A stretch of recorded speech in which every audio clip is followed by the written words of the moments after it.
In a city, we've really altered the environment. And so instead of the majority of water actually soaking down into the ground, it hits hard surfaces like concrete, like asphalt, like our rooftops, and runs off into some kind of infrastructure that's usually a storm inlet. The problem is, if it's raining heavy, there's not enough capacity in the system. And it's designed to overflow into the rivers and streams. We get a lot of rain in Philadelphia, and if we actually can capture the first inch of rain, we're able to manage the vast majority of rain events. Ultimately, if we're going to be successful at managing stormwater, everyone is really going to need to participate in this.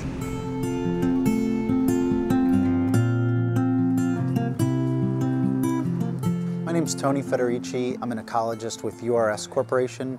I work on a couple projects with the City of Philadelphia's water department. A lot of these are outreach for homeowners to try to increase awareness about stormwater. So what can a homeowner do in their own property? Hello, hey, Reverend Williams, you? how you doing? Good to see you today. Good. All right. How about the Phillies last night? Fantastic. Huh? World Series. Fantastic. What's up?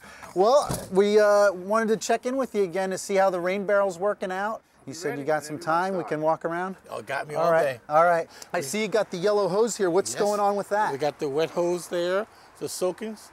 And so it's watering these plants here? Yes, it is on both sides. Oh, okay. So you got it on that side too? Yes. Right. How's that been working for you? Is beautiful. The pressure been okay? Yes. Fantastic. After we made that adjustment of elevating another cinder block higher. Yeah, let's take a look at it. Okay. Yeah, I think the one thing that we really try, with folks is trying to tell them that it's not going to come out like a geyser, like it would come out with the pressure from the house. It's a slower flow. Yes, it is. So as long as we got a flat grade away from the house, that water is going to travel down that pipe and on out to the flowers. And I see the ivy we clipped, that died, so this tree's going to make it. And that can soak up some water too. Another part of your landscape that's helping capture some water.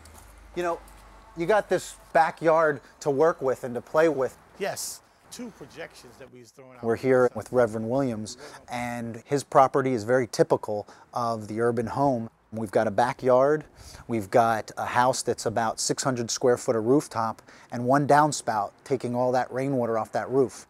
When 1 inch of rain hits that rooftop, it produces about 375 gallons of water. So that's a lot of water. A 50-gallon rain barrel may not seem like it eliminates the problem, but this is a great opportunity for a homeowner to take 55 gallons right off their rooftop that would head to the pipes.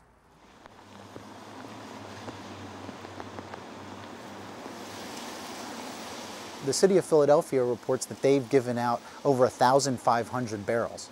Well, 1,500 barrels over a year equates to over 5 million gallons of water if used properly. So with these barrels installed, you're relieving some of that pressure on the pipe system, taking a little of that energy that would have been sent down into the creeks and streams and overwhelming them. People's main thing that they're concerned of is their basements being flooded. That's the critical issue. If they can do anything to eliminate that so they can keep their property value up, they are for it.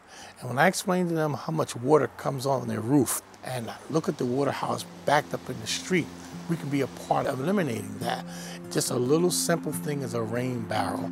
They see my home and I show them how it's installed and how it works in watering my lawn and my flowers. They can use that water to wash their car with it. They can do all things that they would normally to have a bill running water. They don't have to do it. The water's right there in the rain barrel.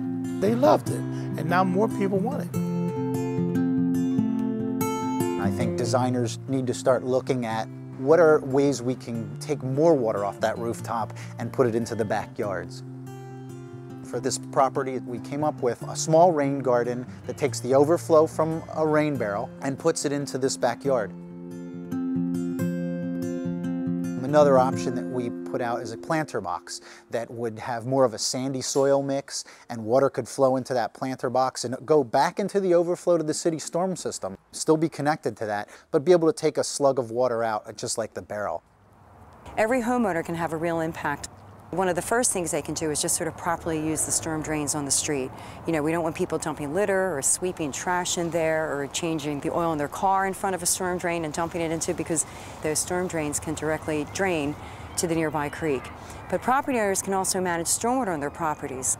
A lot of properties have their downspouts connected directly to a storm sewer. If they can disconnect that downspout and allow it to sort of drain off into a garden area, a green lawn, you know, away from their basement and other properties, it recharges the groundwater table, and it also cleans that water, allowing infiltration versus feeding that water back into the sewer system. And if you think about every citizen on a block taking that kind of action, if people got together that way, they could essentially sort of erase their block, so they're no longer contributing stormwater flows to a sewer. They're now sort of allowing to go back into the earth.